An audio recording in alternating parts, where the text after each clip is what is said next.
A humble act of kindness can change a life, but a moment of arrogance can unravel everything.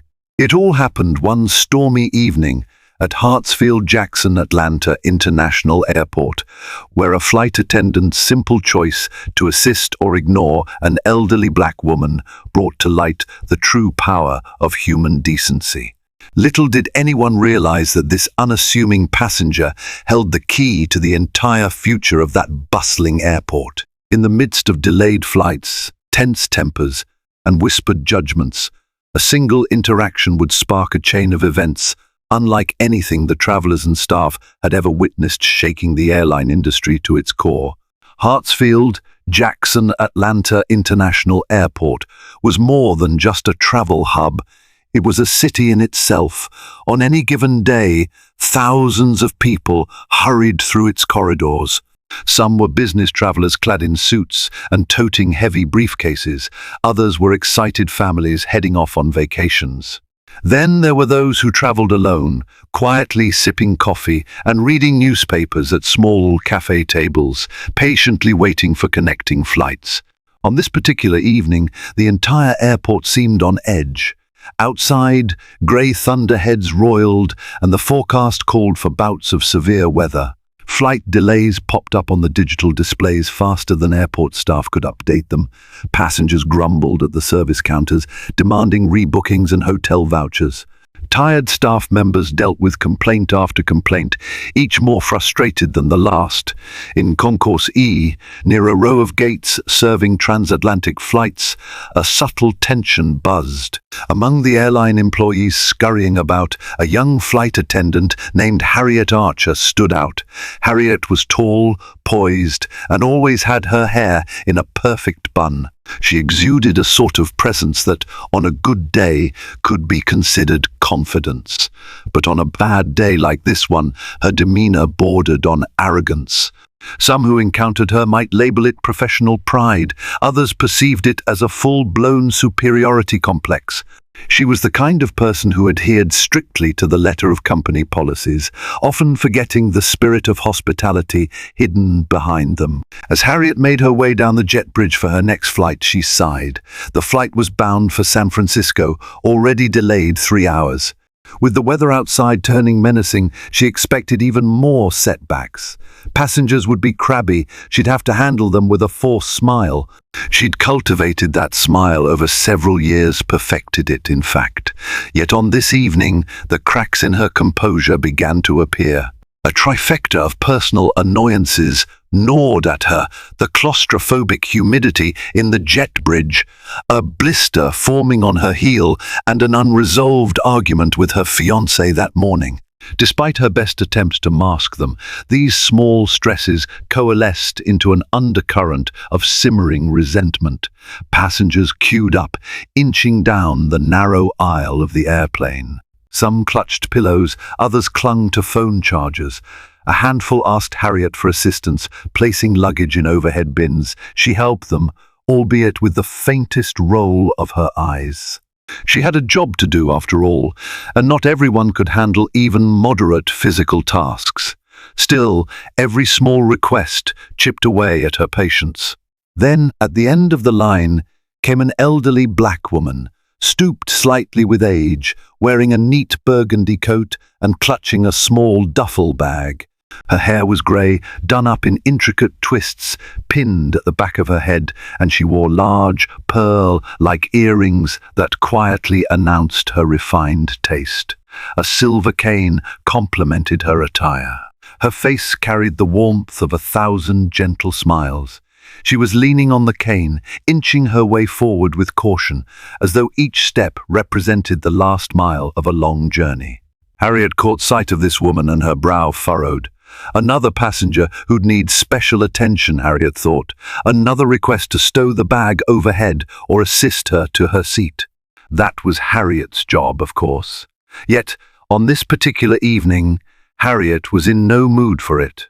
She took a half step away, ignoring the older woman momentarily to fiddle with the display on her handheld device. This was how Harriet Archer's path first crossed with Ethel Kensington, the unassuming traveller who would upend Harriet's world in ways she could never have predicted.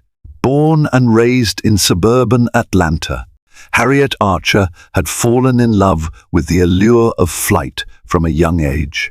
There was something exhilarating about jets slicing through the sky, passengers stepping off at distant corners of the world, and the refined uniform that flight attendants wore. It was that uniform that first captured her imagination. She envisioned glamorous flight crews traveling the globe, meeting interesting people, and living life free from a mundane 9 to 5. Once Harriet graduated from college, she leaped at the chance to join Blue Star Air. The airline promised stability and travel opportunities, and Harriet jumped in wholeheartedly. For the first few years, she was everything an airline could want in a flight attendant: punctual, courteous, and bright-eyed. She reveled in the compliments from passengers, and her managers praised her for swiftly learning safety procedures and having a near-photographic memory of onboard operations. Somewhere along the line, that enthusiasm warped into haughtiness.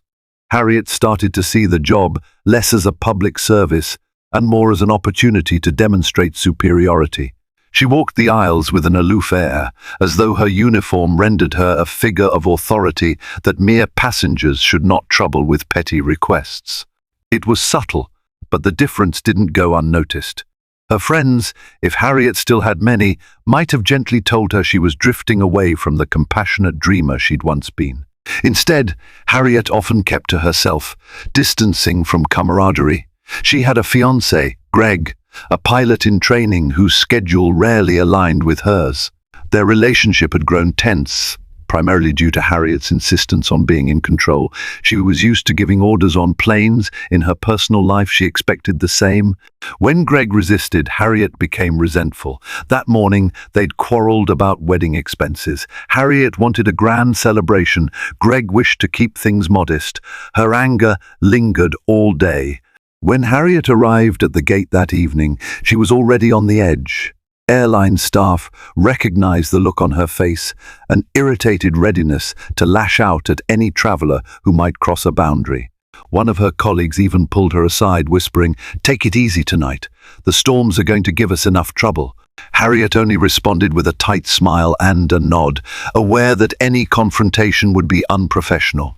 But inside, she was fuming at the weather, the delays, Greg, and everything else that threatened to derail her sense of control.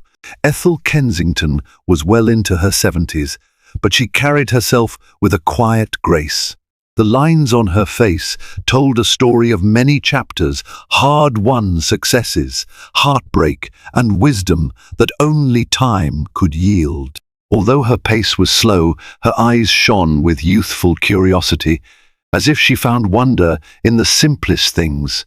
The color burgundy was her favorite, hence the well-tailored coat that had become something of a signature. She also wore a small cameo brooch pinned to the lapel, something she'd inherited from her grandmother. Ethel was traveling alone, but not because she lacked family.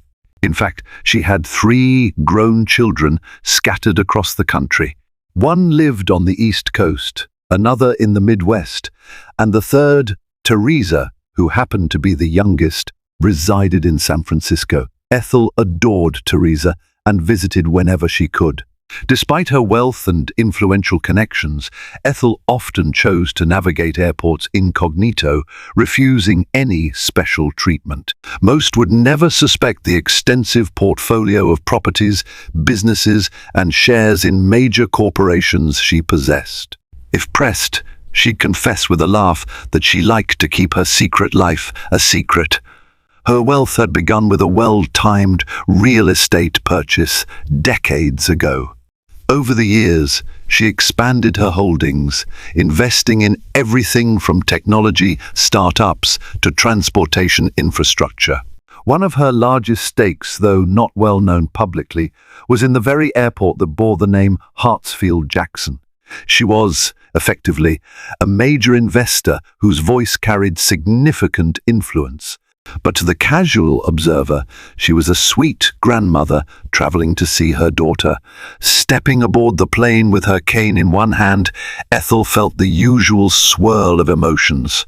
She loved flying but found it bittersweet in her later years. Long flights could be physically challenging, and sometimes the looks she received from those who saw her as just another old lady made her feel invisible. Yet, she never lost her kind smile. She reminded herself that each person was fighting a private battle: hurried travelers, anxious staff, overworked flight crews. Approaching Harriet, Ethel offered a gentle nod. "Excuse me, miss. Could you please help me find my seat? I've got seat 18C, but these letters are so small, I might need some help storing my bag too, if it's not too much trouble." Harriet let out a silent sigh.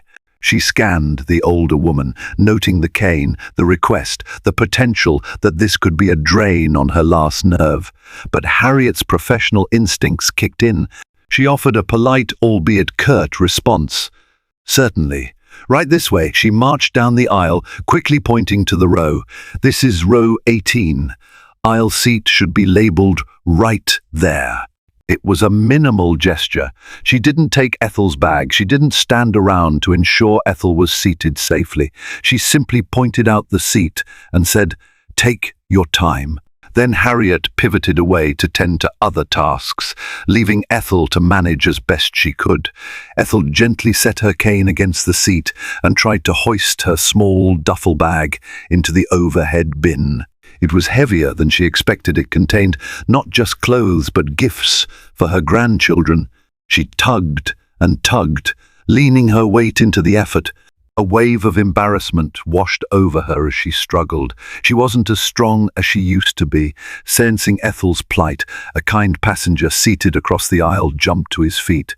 "Here, let me help you." He took the bag from her trembling hands and tucked it neatly in the bin. Ethel thanked him profusely, her cheeks warming with gratitude. Harriet watched from a few rows away. In Harriet's eyes, the random passenger had done her job for her good. That's one less thing Harriet needed to deal with. She turned away, ignoring the pang of guilt she felt for not having assisted. Shortly after boarding was completed, the pilot made an announcement. Due to severe weather, the flight would be delayed for another hour, minimum. Passengers groaned collectively. Babies started crying, tired from the endless waiting. Several business travelers cursed under their breath, frantically sending emails on their phones. Harriet braced herself for the inevitable onslaught of questions. Sure enough, the complaints poured in. A man traveling for a conference demanded an explanation. An anxious mother with 2 toddlers began begging Harriet for extra blankets. Harriet tried to address everyone with the same polished courtesy, but her exhaustion made her responses clipped. "We're all in this together," she repeated, as if reading from a script. "Weather is outside our control." Ethel sat quietly, her hands folded in her lap. She noticed Harriet's fraying nerves. In a gentle gesture, Ethel murmured, "You're doing fine, my dear. These delays happen." Harriet didn't respond. She flashed a tense smile, then hurried off to hand out cups of water. As the storm pounded the runway outside, the aircraft shuddered with each gust of wind. The pilot's voice crackled over the intercom. "Ladies and gentlemen, we are going to wait out this line of thunderstorms before we push back from the gate. We appreciate your patience." Another chorus of discontent filled the cabin. Ethel, who had been through many storms, physical and metaphorical, closed her eyes. She breathed deeply, recalling a calming technique she'd used since her youth, counting backward from 10. By the time she reached 1, she opened her eyes and caught Harriet's gaze. The flight attendant looked away quickly, as if uncomfortable under the older woman's calm scrutiny. Ethel gave an understanding smile. She couldn't help but feel that Harriet was suffering in more ways than one. Sometimes people close themselves off when they need kindness the most. Despite the tension, the flight eventually began to taxi. The pilot received clearance and the engines roared to life. Harriet did the safety demonstration with mechanical precision, hardly looking at the passengers. Then they were airborne, heading west, For a while, things settled. The cabin lights dimmed, and Harriet started her drink service.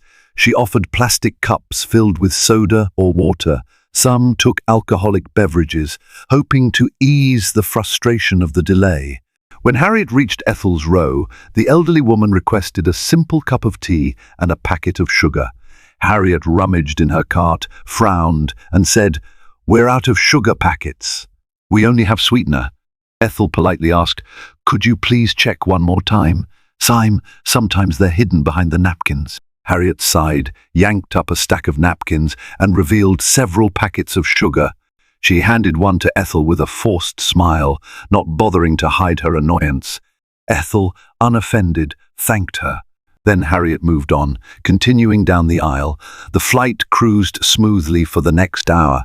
Lightning occasionally flashed in the distance, illuminating the cabin windows. Harriet made her rounds mechanically, picking up empty cups and stray napkins.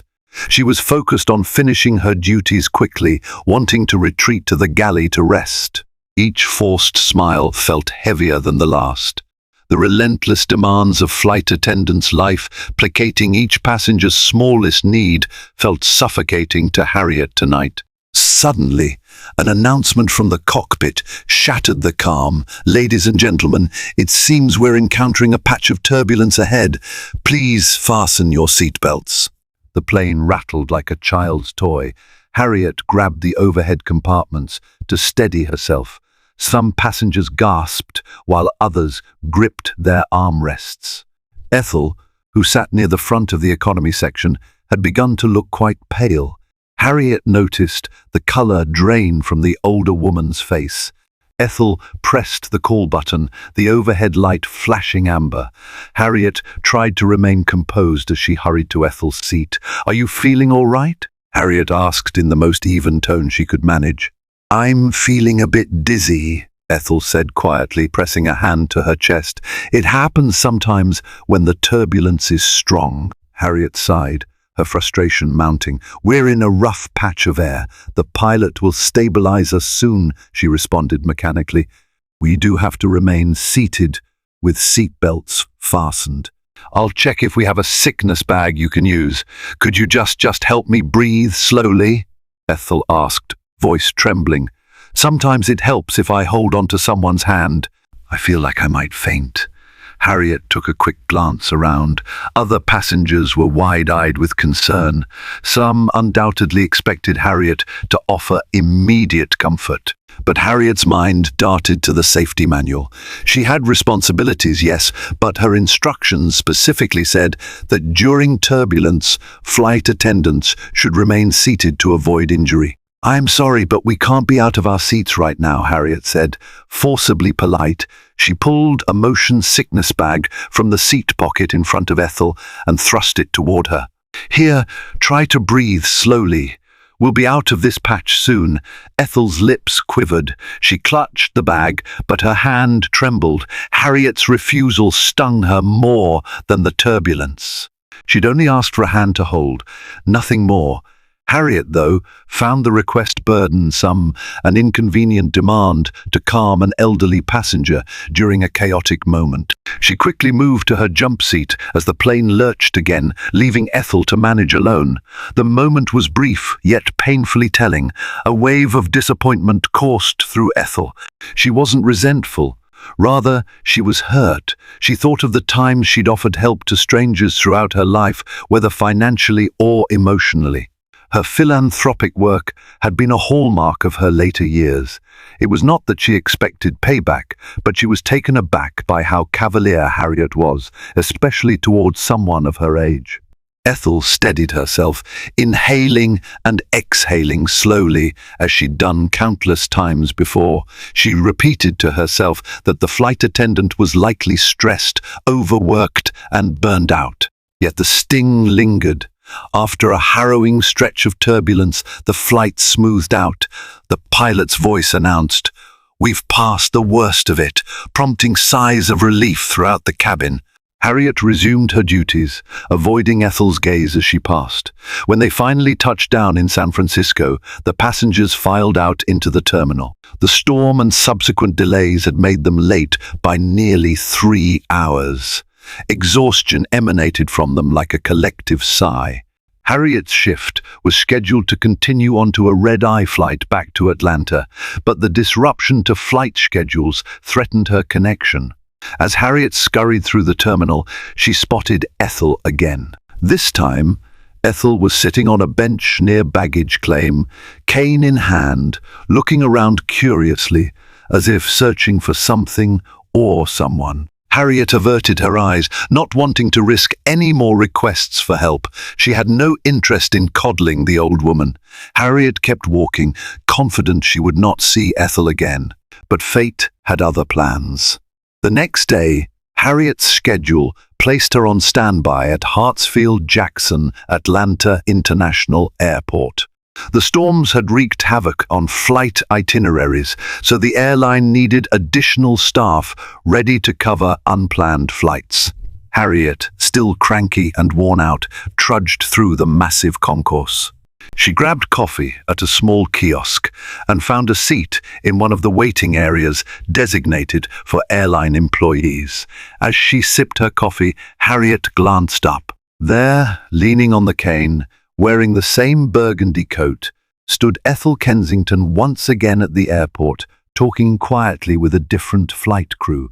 Harriet blinked in surprise. How had Ethel managed to travel back so soon? And why was she even in Atlanta again? Harriet's curiosity was piqued. Ethel appeared to be conferring with a middle-aged woman wearing a pilot's uniform. Harriet recognized the pilot, Captain Michael Smith, known among airline circles for her no-nonsense style. Harriet strained to eavesdrop, but could only catch fragments. Executive suite, meeting, Harriet heard Ethel say. She also thought she heard references to a board meeting and investment portfolio, which made no sense to Harriet in the context of this seemingly harmless elderly lady.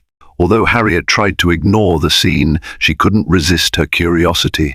She lingered, sipping coffee slowly, glancing from the corner of her eye. The conversation ended, and Captain Smith escorted Ethel through a secure door. It was an area generally reserved for high-level staff or special guests. Harriet sat there, puzzling over what she had just witnessed. Over the next couple of days, Harriet went about her duties, which included short regional flights and time on standby. Yet she couldn't shake the memory of seeing Ethel escorted by Captain Smith. Something about the older woman's calm composure in the face of Harriet's brush off nagged at her conscience. On Wednesday, Harriet reported for a flight to Dallas. As she walked through the staff hallway, she caught a snippet of gossip between two gate agents. "Did you hear about that wealthy widow who came in last week? The rumor is she owns significant shares in this airport," said one agent. "Yeah, Ethel Kensington, right? She's apparently got the power to greenlight entire expansions, plus she's close with the mayor," responded the other. "Wish I could get a chance to talk to her. Imagine the connections she must have." Harriet nearly spilled her coffee as she listened. Ethel Kensington. The name matched the passenger she had callously ignored. Could it be the same person? Harriet's mind spun. She recalled Ethel's dignified manner, the glint in her eye, her quiet request for simple assistance. Harriet felt a twinge of regret twist in her stomach. If this was indeed the same Ethel, Harriet's shame soared. She had neglected her basic duty of compassion, not just to a passenger, but to an elderly woman who might literally help run the very airport Harriet worked in. Trying to dismiss the uncomfortable feeling, Harriet boarded her next flight and carried on, but the notion ate at her. She thought back to the flight, how Ethel only asked for minimal help finding her seat, stowing her bag, a hand to hold for a moment of turbulence. Each time, Harriet either ignored or shrugged off the requests. Harriet felt a pang of guilt for letting stress override the empathy her job demanded. A day later, Harriet was called into her manager's office. "Harriet," said Mr. Coleman, a senior supervisor who rarely cracked a smile, I have an assignment for you. It's a VIP request flight. You're one of our more experienced attendants, and we need your presence. A VIP request flight, Harriet repeated, her heart skipping a beat. Typically, VIP flights were for high-profile passengers who required discreet travel. Often, these flights had more flexible policies but demanded top-notch service. Harriet had done a handful before celebrity charters, corporate bigwigs flying to private meetings. She could only guess who might be traveling this time. Yes, Mr. Coleman continued, rifling through some paperwork. A Miss Ethel Kensington. She requested you by name.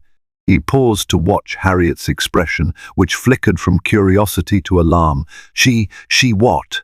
She specifically asked for you to be on her flight crew, Mr. Coleman said slowly. Strange, given that she's never flown with you before, at least not that I can see in the records. The flight will be from Atlanta to Boston tomorrow afternoon on one of our smaller jets. Harriet swallowed hard, her mind racing. Ethel Kensington. Could it really be the same woman from the flight to San Francisco? Harriet's stomach knotted. Why would Ethel request her specifically unless she recognized Harriet from that flight? Harriet struggled to form a response. That's, wonderful. I'm happy to provide the best service I can, she managed to say, forcing a professional smile. Mr. Coleman handed Harriet the details. Good. You'll be the lead flight attendant. Miss Kensington travels with minimal companions. From what I hear, sometimes just an assistant or two. She'll be in first class, of course. Make sure everything is perfect. Harriet nodded, trying to steady her nerves. As she stepped out of the office, her thoughts whirled. She recalled Ethel's calm, kind demeanor, despite Harriet's rudeness. Now, Ethel had singled Harriet out for a special 6P flight. What could that possibly mean? The next day, Harriet arrived at the gate for the VIP flight extra early. Anxiety roiled in her stomach like the turbulence that had unsettled them days before. She'd spent the previous night replaying her interactions with Ethel in her mind over and over again. If Ethel truly was a powerful investor in the airport, Harriet might face more than a reprimand. Could Ethel use her influence to have Harriet terminated? Or worse, could she tarnish Harriet's professional reputation across the industry? Harriet had seen flight attendants fired for lesser transgressions. The plane designated for this flight was a smaller aircraft with only a handful of first-class seats. Harriet ensured that seat 2A, Ethel's seat, was immaculate. Extra plush blankets, pillows, a glass of water, a small tray with assorted teas. Harriet wanted to cover every detail. She meticulously checked the overhead bin and seat pocket, making sure there were no stray items or leftover rubbish from previous flights. Minutes before boarding, Harriet recognized Ethel's burgundy coat approaching down the jet bridge. Ethel's cane tapped lightly, accompanied by a younger woman in a tailored pantsuit who carried a slim briefcase. Harriet smoothed her uniform and forced a smile so radiant it might have seemed genuine. "Good afternoon, Miss Kensington," Harriet said, her voice trembling slightly. "I'm Harriet Archer, your flight attendant today. It's a pleasure to see you again."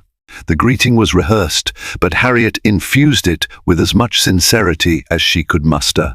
Ethel offered a warm smile, seeming neither vengeful nor aloof. "I remember you, dear," she responded. "From my flight to San Francisco last week, I'm happy to have your assistance on this trip." If there was any hidden criticism in her tone, Harriet couldn't detect it.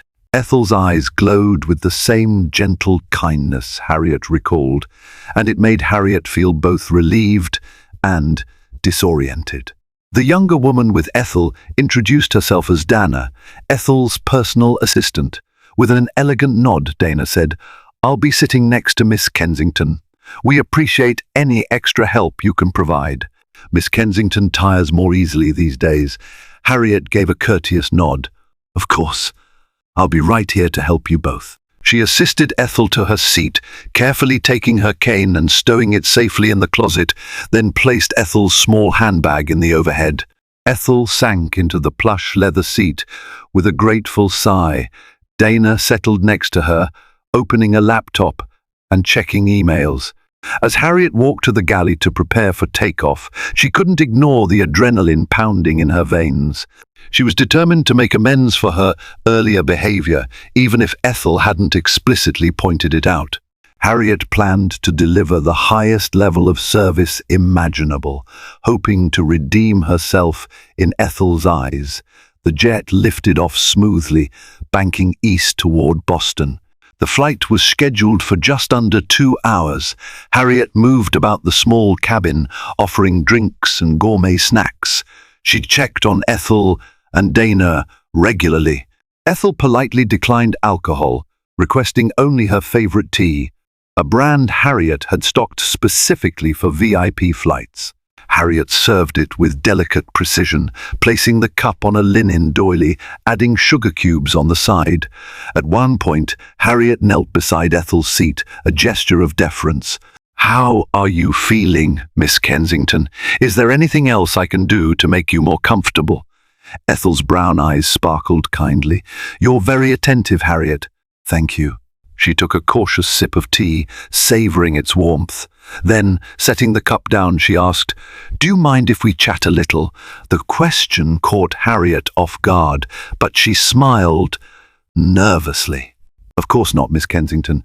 I'd be happy to chat." Ethel laced her fingers together. "I like to get to know the people who look after me in the air. How did you become a flight attendant?" Harriet breathed a small sigh of relief. It was a benign question. "I've always loved flying," she began, offering her polished story. "I studied hospitality management in college. Working with people, traveling the world, this job was the perfect combination." Ethel nodded, her expression serene. "You must meet many different types of people." "Yes, indeed," Harriet replied, casting a cautious glance at Dana, who was typing away on her laptop, but clearly listening. "I've had wonderful experiences helping people celebrate honeymoons, family reunions. There are stressful days, of course, but usually it's quite rewarding." Ethel seemed to consider Harriet's words. "Stressful days. I understand those well. We all have them. Sometimes those days bring out the best or the worst in us, don't you think?" Harriet's stomach tightened. She knew Ethel was referencing their previous flight. She cast her eyes downward. "Yes, Miss Kensington, I'm afraid you saw me on a day that brought out the worst in me. I hope you can forgive me for that." The confession tumbled out before Harriet could stop it. Ethel's gaze remained gentle. "I appreciate your honesty. Sometimes it helps to acknowledge that we are all flawed. It's how we move forward that matters." Harriet felt a wave of gratitude wash over her. Ethel didn't seem to harbor resentment. The older woman's capacity for empathy puzzled Harriet. In her experience, many passengers would have lodged a formal complaint or demanded compensation for poor treatment. Ethel hadn't done anything of the sort. Before Harriet could respond, Ethel took another sip of tea and continued, "You know, Harriet, I have connections in this airport. I'm sure you've heard. I'm not trying to boast. It's just part of my life. But let me assure you I didn't request you for this flight to punish or embarrass you." Harriet's brow creased in confusion. "Then may I ask why?" Ethel's eyes shone kindly. "Because I believe in second chances, and I believe you have a good heart underneath the fatigue and stress. I want you to see that compassion can go a long way, no matter who you're dealing with, be it a stranger on the street or a wealthy investor." Harriet felt tears prick at the corners of her eyes. She blinked them away, overwhelmed by gratitude and shame all at once. "Thank you," she whispered, barely audible over the hum of the engines. "I'm determined to do better." Ethel patted Harriet's hand. "That's all I needed to hear." The remainder of the flight passed smoothly on a literal level, but Harriet's mind was a tempest. She replayed every rude remark or dismissive gesture she'd made toward passengers in the past, feeling each instance as a fresh sting of remorse.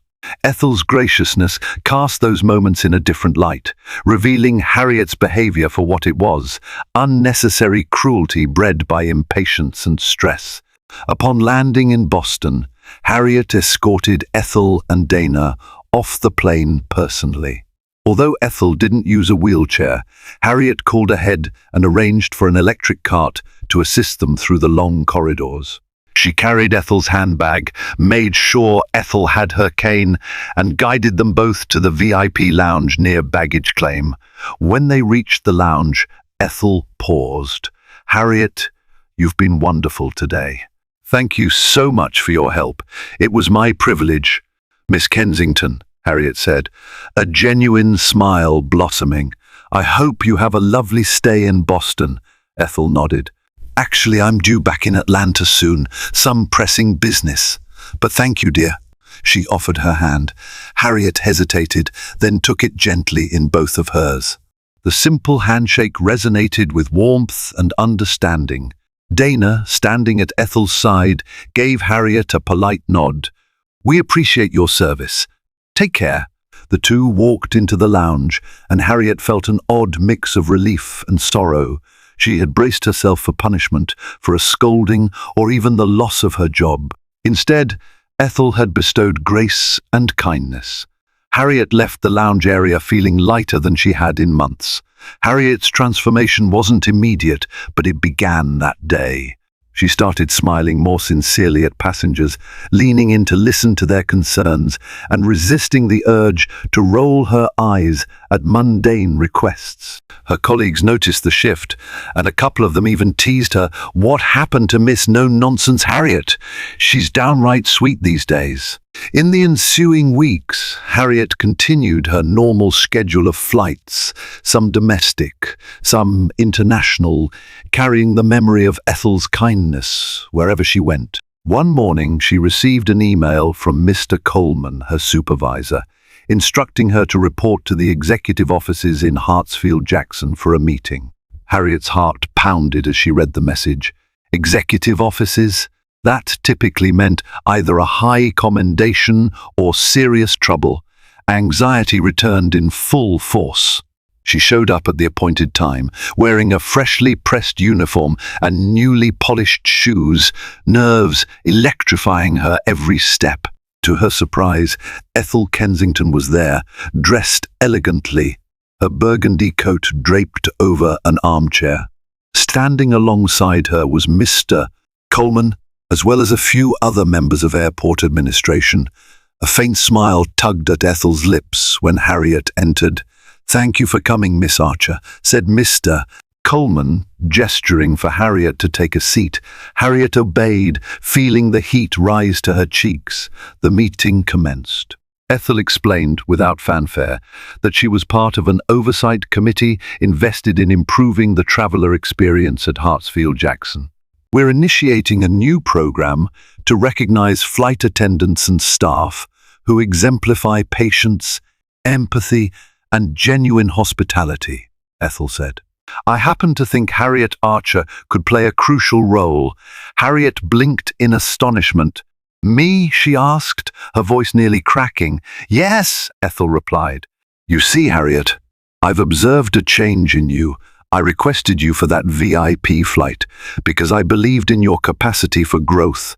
Since then, I've heard glowing reports from passengers and crew alike about how your approach has shifted.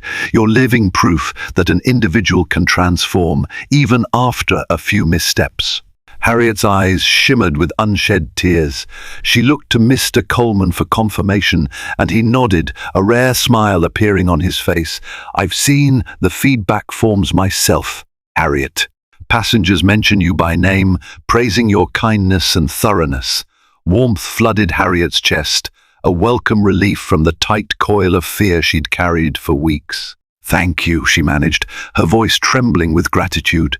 Ethel continued, "The program we're launching will focus on training staff to handle high-stress scenarios with empathy, from flight delays to helping elderly passengers. And if you're willing, Harriet, we'd like you to be one of the primary instructors, a role model." Harriet's head spun. A role model? Only weeks ago, she'd been turning a cold shoulder to an elderly woman who needed help with a bag. Now she was being asked to train others in compassion. I don't know what to say, she stammered. Ethel extended her hand again, mirroring their last parting in Boston. Harriet took it. Say yes, Ethel said gently, because I think you're ready for this. A tear finally escaped down Harriet's cheek. She nodded, her heart full. Yes, of course, yes, she whispered, overwhelmed by gratitude and humility. With the airport's support, Harriet became the face of the new Compassion in Flight initiative. She spent hours drafting workshops, learning modules, and hands-on demonstrations that emphasized not only the airline's formal procedures, but also the intangible art of empathy. She taught her fellow crew members how a simple gesture, a patient smile, or a comforting word could ease a passenger's anxiety and, in doing so, reflect the airline's values. During breaks, Harriet found herself fielding questions from curious colleagues. What prompted this change in you? She smiled, thinking of Ethel. I just had to learn it the hard way, Harriet would say, leaving it at that. Months rolled on. Harriet's dedication didn't go unnoticed. Upper management commended her. Co-workers appreciated her. The flight attendants under her tutelage grew more confident and compassionate, even under the strain of tight schedules and inclement weather. Passenger satisfaction scores, at least on flights staffed by Harriet's team, began ticking upward. Ethel and Harriet formed a casual friendship.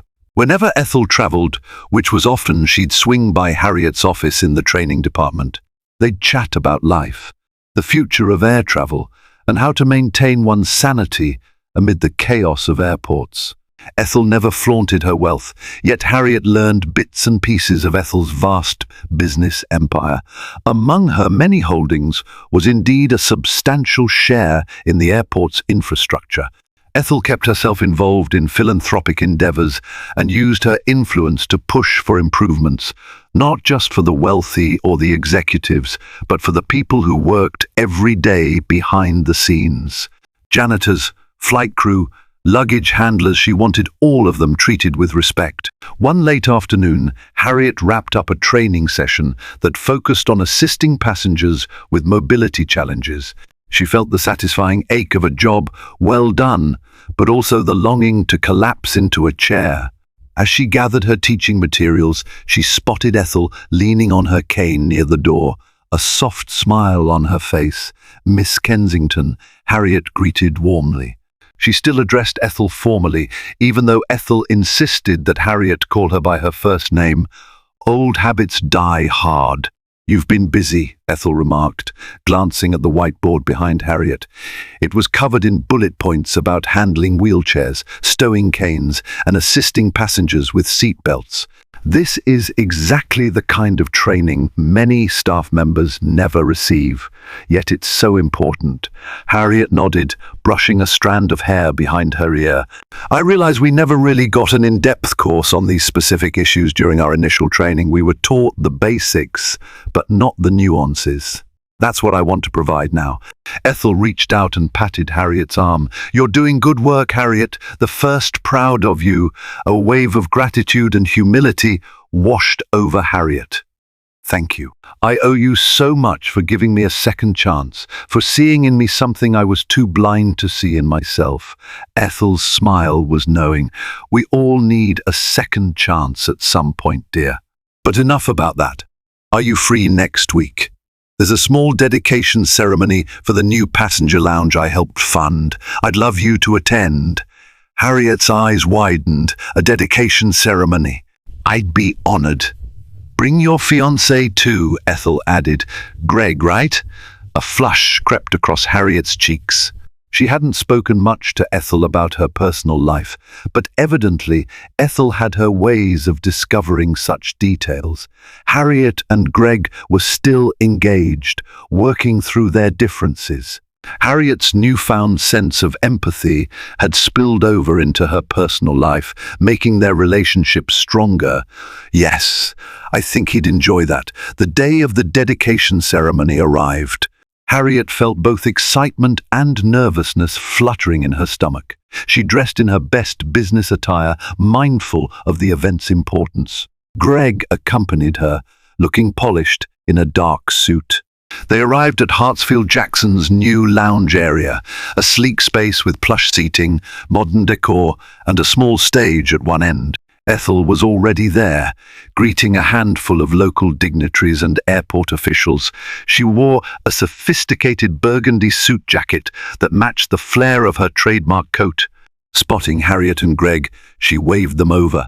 After some pleasantries, the ceremony began.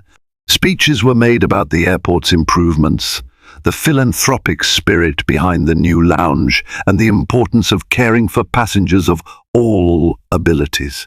Harriet stood quietly off to the side, hand in Greg's, listening intently.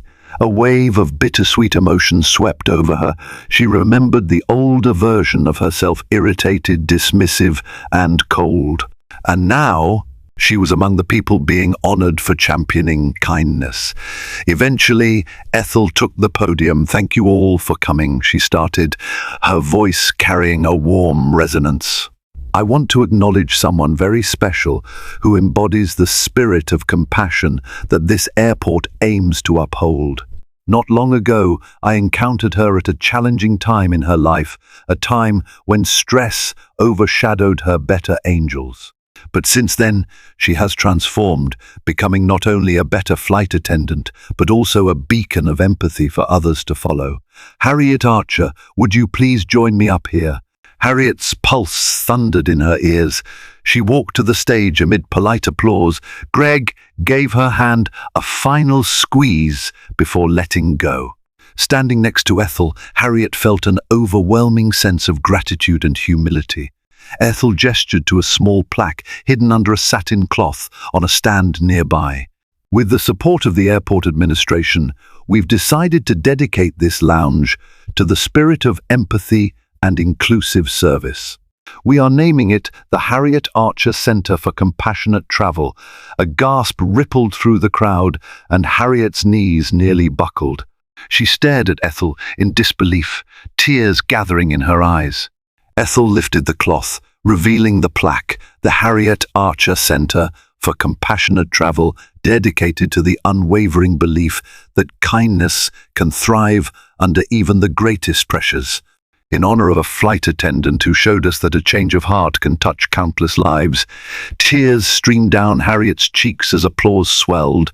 She turned to Ethel, her voice choked with emotion. "Thank you," she whispered, barely audible over the clapping. I don't deserve this."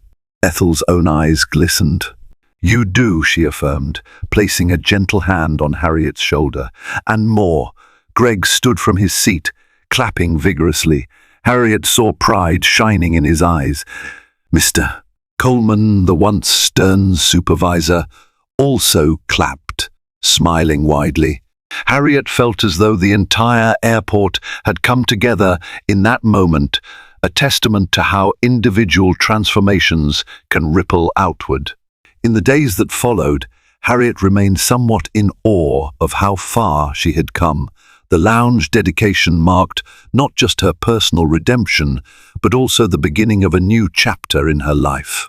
She had always admired the glamour of flight, but now she understood that the real beauty of her profession lay in service, genuine, heartfelt service. As word of the dedication spread among her colleagues, Harriet became a mentor figure at Blue Star Air. She guided new flight attendants through the hustle and bustle, teaching them to look beyond the uniform and the corporate rules, urging them to see the human stories in each passenger. Still, Harriet never forgot the humbling lesson that started it all.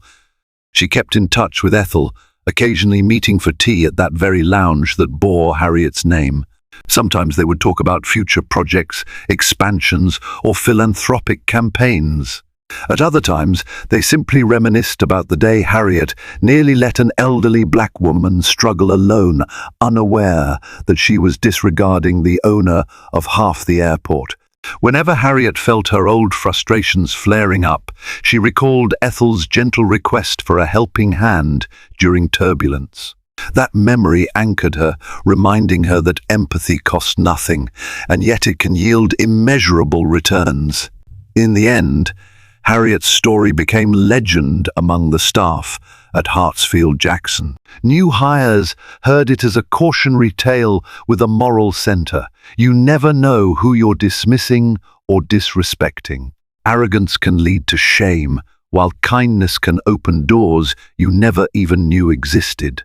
Harriet never reveled in the story's drama or her own downfall turned redemption, but she was grateful that her transformation might inspire others to treat everyone regardless of age, race, or apparent status with dignity and compassion. And so, through Ethel's subtle influence and Harriet's hard-earned change of heart, the entire airport took a small step toward being a place where human connection mattered as much as schedules and profits. Little by little, it became an airport where an elderly passenger in a burgundy coat would never be overlooked, and a place where flight attendants discovered that the greatest journey is the one that leads from hardened indifference to genuine empathy. Thank you for joining us on this dramatic and heartwarming journey where arrogance met humility, prejudice met understanding, and one flight attendant learned that true greatness lies in simple acts of compassion.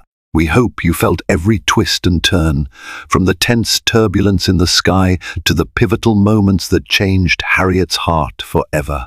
If this story resonated with you, please give this video a like. Every thumb up helps us reach more viewers. We'd also love to hear your thoughts in the comments. Have you ever encountered an unexpected moment of kindness? Or did you learn a lesson about empathy the hard way? And finally, don't forget to subscribe to our channel for more inspiring tales that highlight the power of compassion, humility, and human connection. Share this video with friends and family, and let's keep the spirit of kindness soaring high.